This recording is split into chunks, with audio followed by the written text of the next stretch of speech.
Okay, so we were talking about the transitions for the Q naught on getting 1. Okay, so अगर हम इसको भी particularly देखें तो you can judge by checking the epsilon. Epsilon हमने अभी अभी निकाले थे, but we just erased that just to take the question and answer.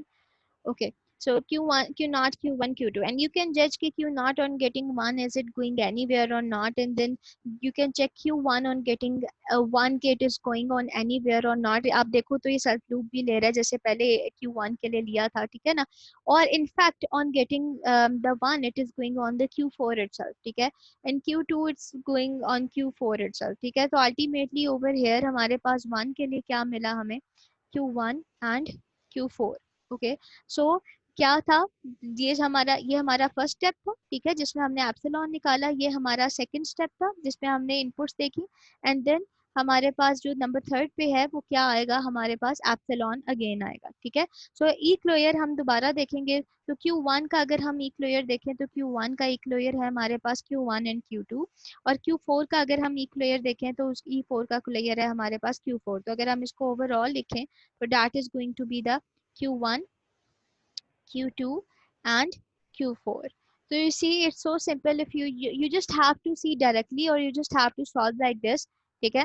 Q1 के लिए अगर हम देखें on getting 0 आप लोग similarly कर सकते हो. I'm going to go direct by this time, ठीक है. So Q1 जो है वो on 0 कहाँ कहाँ जा सकता है, you can see it is going on Q1 itself. और Q1 0 के लिए कहाँ पे जा रहा है, Q2 से होता हुआ Q3 तक जा रहा है, ठीक है. So we are going to say it's Q2 and then it's Q3, ठीक है. Q1 सेम 1 के लिए कहाँ पर जा रहा है, Q1 सेम 1 के लिए एक तो अपने आप पे जा रहा है, और ये Q2 से होता हुआ किधर जा रहा है, आपका Q4 पे जा रहा है, ठीक है. तो ये आप देखो, ये डायरेक्ट यहाँ पर हमने लिख लिया, सही हो गया. ओके, नाउ हम किसके लिए देखते हैं, Q2 के लिए देखते हैं. Q2 on getting 0, Q2 on getting 0 एक ही पे जा रहा है. प्लीज डोंट से कि Q2 ऑन गेटिंग 0 Q5 पे भी जा रहा है कि नहीं जा रहा. हमने अभी देख लिया है कि सिर्फ अभी हम सिर्फ एक सिंगल जीरो की बात कर रहे हैं. That's why from Q2 it's just going on Q3. If you are going to confuse this thing कि Q2 on getting 0 is also going on Q3 and Q5, no it's not double zero. We are just on the single symbol, हमसे एक एक करके बात कर रहे हैं. तो Q2 on getting 0, make sure I'm just talking about the input symbol, ठीक है. on getting 0 Q2 कहाँ पर जा रहा है, on getting 0 it is going on Q3, and Q2 on getting 1 कहाँ पर जा रहा है, it is going on Q4, ठीक है. so it's so simple. now we have to see about the Q3. Q3 on getting 0, Q3 कहाँ पर है, Q3 हम यहाँ पर है, ये स्टेज है. Q3 on getting 0 कहाँ पर जा रहा है, बड़े ध्यान से देखना. Q3 on getting 0 Q5 तक तो जा रहा है, ठीक है, लेकिन आगे उसको एप्सिलॉन मिल रहा है, और एप्सिलॉन से होता हुआ वो कहाँ पर जा रहा है, Q6 तक भी जा रहा है, और उसकी पहुंच कहाँ तक है, Q7 तक भी है. इतना ये रीचेबल है, I am directly seeing that, ठीक है. Q3 पे हमें, ठीक है, बट Q3 ऑन गेटिंग 1 क्या ये कहीं जा रहा है, नो, इसका कोई 1 के साथ निकल ही नहीं रहा, तो we are going to say it's 5, ठीक है. So now we are going to talk about the Q4 over here. क्या Q4 0 के केस में कहीं जा रहा है, no it's not going anywhere, तो we are going to write a 5 over here. Q4 on getting 1 कहाँ कहाँ तक जा रहा है, आप देखो Q4 on getting 1 कहाँ तक जा रहा है, it's going on Q5. You see over here it's going on Q5, and then इससे होते भी उसकी पहुंच कहाँ कहाँ तक है, Q6 and Q7. अब आप लोगों का एक व्यू बनना शुरू हो गया होगा, खुद भी आप लोग जो है वो इसमें आंसर कर रहे होंगे, ठीक है. Q6 and Q7. So let's just talk about the okay, we just talk about Q4 हो गया. Let's just talk about the Q5 कहाँ पर है, Q5 ये है. Q5 on getting 0 कहाँ तक जाता है, देखो Q5 की पहुंच Q6 तक है, और ट्रांजिशन के केस में वो कहाँ तक जा सकता है, Q7 तक भी जा सकता है. तो I am going to write over here Q6 and Q7. ये क्या है, ये डायरेक्ट अप्रोच है. आप इसको सेपरेटली भी करके देख सकते हैं, जिस तरह अभी मैंने आपको दोनों मेथड्स करवाए हैं, आप दोनों तरीकों से करके देख सकते हो. Q5 यहाँ पर है, ये है Q5 ऑन गेटिंग 1 कहाँ तक जा रहा है, तो देखो 1 के केस में भी सेम पैटर्न हमारा सॉल्व हो रहा है. It is going on Q6 and Q7, ठीक है. Q6 के केस में where is Q6, Q6 is over here, ठीक है. Q6 के केस पे ऑन गेटिंग 0 कहाँ पर जा रहा है, एक तो ये सेल्फ लूप ले रहा है, और कहाँ तक जा सकता है, Q7 तक जा सकता है. तो ये क्या ले रहा है, ये सेल्फ लूप ले रहा है, और कहाँ पर जा रहा है, ये Q7 तक जा सकता है. Q6 on the case of 1 same repeat होगा। एक तो ये सेल्फ लूप ले रहा है और ये कहाँ तक जा सकता है, Q7 तक जा सकता है।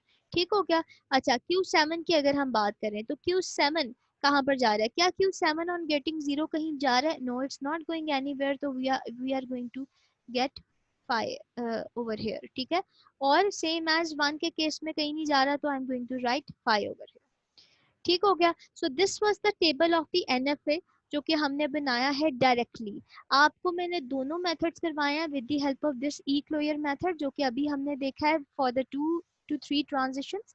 एंड देन आपको मैंने सिंपली एक थर्ड मेथड जो कि क्वेश्चन आंसर सेशन में मैंने आपको अगेन वो करवा दी है, जो पिछली वीडियो में मैंने आपको एक मेथड करवाया कि आप डायरेक्टली एप्सिलॉन और इनपुट और एप्सिलॉन अगेन चेक कर रहे हैं। ठीक है, एक छोटा सा टेबल बना के। And then there is a third method कि आप डायरेक्टली कर सकते हैं। डायरेक्टली आप तभी कर सकते हैं जब आप एक दो दफा इसको अपने हाथ से गुजार लेंगे, आप इसकी प्रैक्टिस कर लेंगे। ठीक है, otherwise you can't do that directly. Okay, so this is the very simplest way NFA. So the one last thing would be कि हमारा फाइनल स्टेट कौन सी होगी, क्योंकि ये बहुत ज्यादा स्टेट्स आ रही हैं तो that would be the confusing thing. Final state कौन सी होगी, तो वी नीड टू चेक कि हमारी final state actual epsilon NFA के केस में क्या थी। तो एप्सिलॉन एनएफए के केस में हमारी फाइनल स्टेट क्या थी? एप्सिलॉन एनएफए के केस में मेरी फाइनल स्टेट थी दैट Q6। ठीक है, so what I need to check, मुझे इसके नल क्लोयर में देखना है, एप्सिलॉन क्लोयर के टेबल में देखना है कि कौन कौन सी ऐसी पर्टिकुलर ट्रांजिशंस हैं, नल क्लोयर्स हैं जिसमें मेरे Q6 इन्वॉल्व हो रहा है।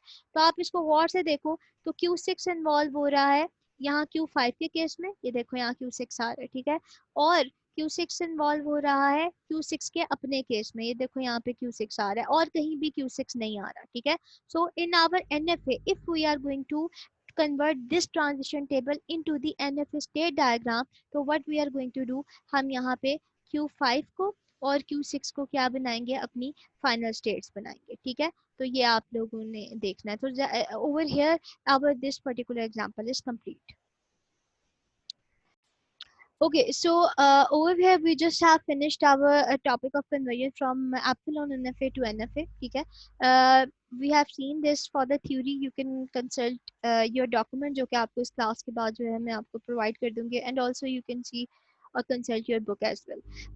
This would be the question, आपको ये slides upload हो जाएंगी, slides में आपको मिल जाएगा, that would be your homework question. ठीक है, अगर आप इसमें देखो तो आपको ये state, let me use my annotation over here, आपको यहाँ पे मैंने ये स्टेट डायग्राम बनाकर दिया है। It is an easy diagram जो कि हम कर चुके हैं। ठीक है, और यहाँ पर आपके कुछ पर्टिकुलर टेबल्स भी बने हुए हैं। आप देखो यहाँ पे मैंने मेथड नंबर 2 यूज किया हुआ है। ठीक है, और उसके आपको डिफरेंट टेबल्स बना कर दिए हैं, और अगेन आफ्टर दैट आप इसको किस तरीके से कन्वर्ट कर सकते हो, आप ऐसे भी कर सकते हो, कन्वर्ट कर सकते हो। तो ये एक तरीके से आपके पास क्वेश्चन है, आपके पास सोल्यूशन भी है, but what you have to do, you have to practice it by yourself and just match it from these solution के क्या आपका आंसर जो है वो मैच हो रहा है कि नहीं। मेक श्योर है कि मैंने आपको एक असाइनमेंट दी हुई है, जिस जो आपकी आप तो सुन चलती हुई आ रही है, तो ये क्वेश्चन उसके अंदर ऐड हो गया। ठीक है, तो हम लोग क्या कर रहे हैं, we are going to move on the next topic in particularly the next video.